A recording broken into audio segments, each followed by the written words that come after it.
This is what happened when Andrew Mountbatten Windsor was ultimately forced out of Royal Lodge, departing in the middle of Monday night to begin what many now consider as his last exile, as renewed Epstein material caused fresh concern at the center of the monarchy. This video lays out the proven facts of that departure, why the timing mattered, where he has gone, how long this removal had been building, and what it indicates about his status inside the royal family today. For more than 20 years, Royal Lodge functioned as Andrew Mountbatten Windsor's base within the Windsor estate, a 30-room property kept under a lease arrangement dating back to 2003, and one that later became the target of intense inquiry. That long chapter finished peacefully, and it concluded at night just before Tuesday, February 3rd, 2026.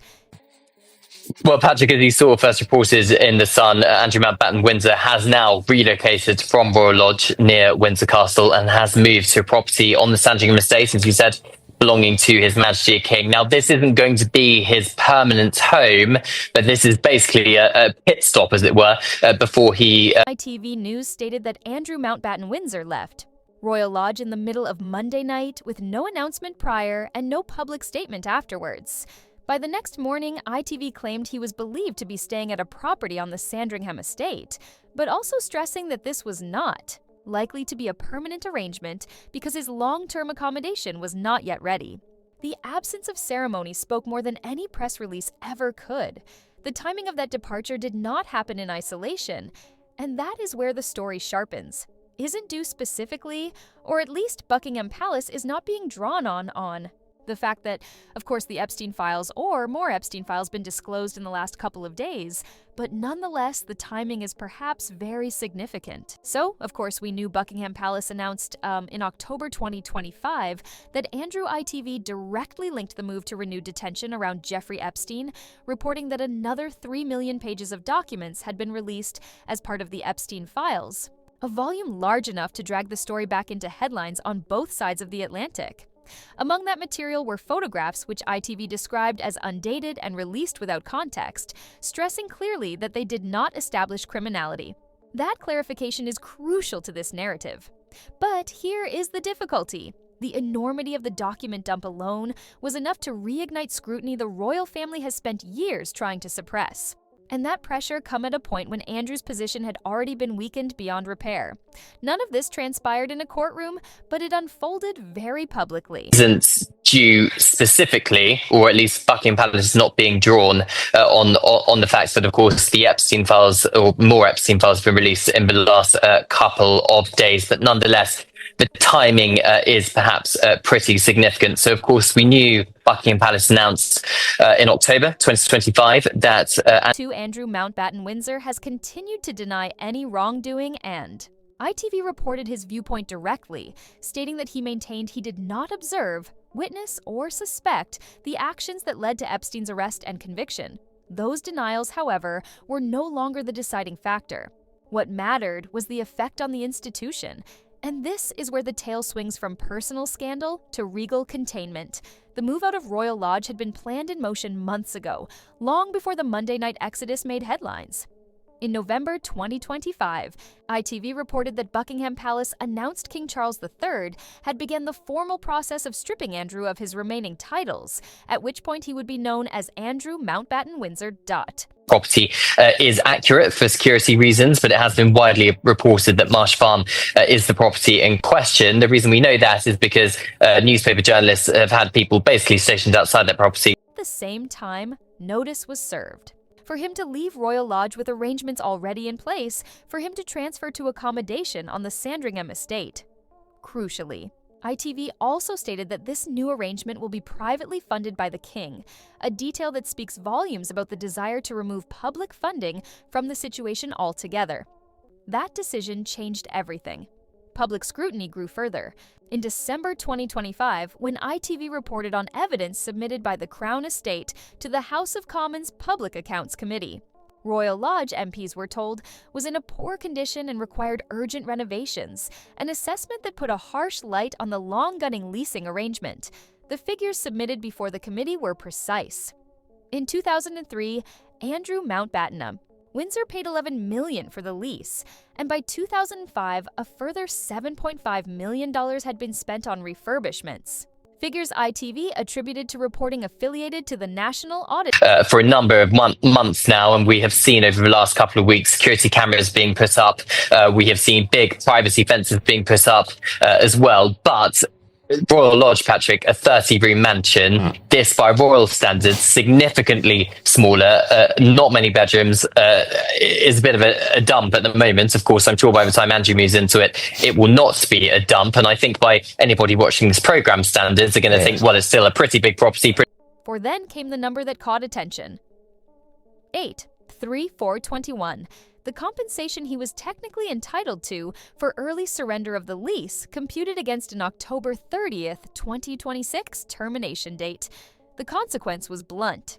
Due to the condition of the property, the Crown Estate told MPs their initial assessment was that he would not in practice be awarded that compensation. Royal Lodge had become a problem no one wanted to carry. By early 2026, the remaining question was no longer whether Andrew Mountbatten Windsor would leave Royal Lodge, but how discreetly it could be done. And that is when the plot for his departure started emerging. ITV reported that he left Royal Lodge in the middle of the night on Monday and was believed to be staying at Sandringham, with the emphasis placed firmly on the temporary nature of that stay. Within hours, fresh reporting began to fill in the gaps. People magazine stated that the immediate plan comprised a temporary shift to Wood Farm, followed by a subsequent relocation to Marsh Farm once rehabilitation work had been completed. Hello magazine backed that account and added extra detail, reporting apparent security measures at Marsh Farm, including fencing and CCTV, along with confirmation that the Sandringham no-flee zone had been extended to cover the property. The trend was clear. Privacy increased, access narrowed, and visibility declined. Wood Farm itself bears its own quiet symbolism. People said that it was the area where Prince Philip spent much of his retirement after stepping back from royal duties in 2017, remaining there until his death 2 years later. It was a location associated with withdrawal from public life rather than prominence within it. Hello added another layer, adding that Wood Farm had long been used informally by the family, including stays by Sarah Ferguson when Andrew's daughters joined the family at Sandringham for Christmas during their childhood. From Royal Lodge at Windsor to Wood Farm at Sandringham, the direction of travel could not more clearer.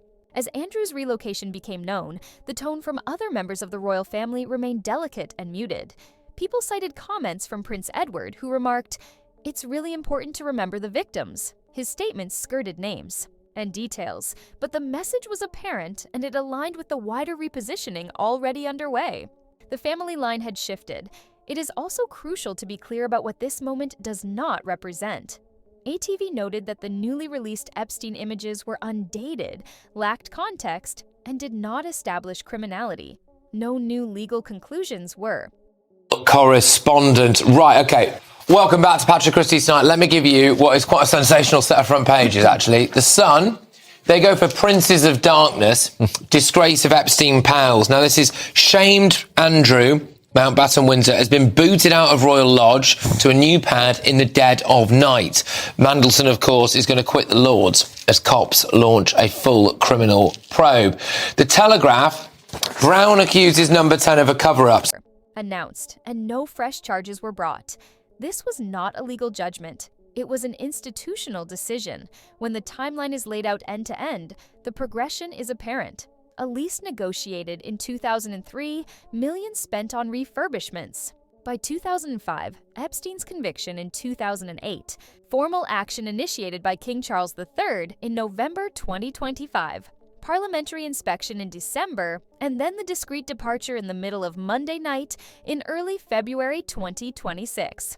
Each step reduced Andrew Mountbatten Windsor's space inside the royal family till there was hardly none left. As of February 3, 2026, ITV claimed that he was believed to be staying at a Sandringham house, while People and Hello confirmed a temporary stay at Wood Farm and a potential move to Marsh Farm after renovations are finished. The accommodation is privately subsidized. Security has been increased and public visibility has all but disappeared. This was not an option. It was a removal. Royal Lodge was never just a house. It represented prestige, proximity, and permanence within the royal world, leaving it secretly under cover of night at a moment of renewed Epstein scrutiny, marks the strongest evidence yet that Andrew Mountbatten Windsor's place inside the visible working monarchy has ended. No announcement was needed. The exile has already begun. Let me know your opinions in the comments. Do you think the royal family should make a formal comment about this? Will we see more evidence against Andrew come to light?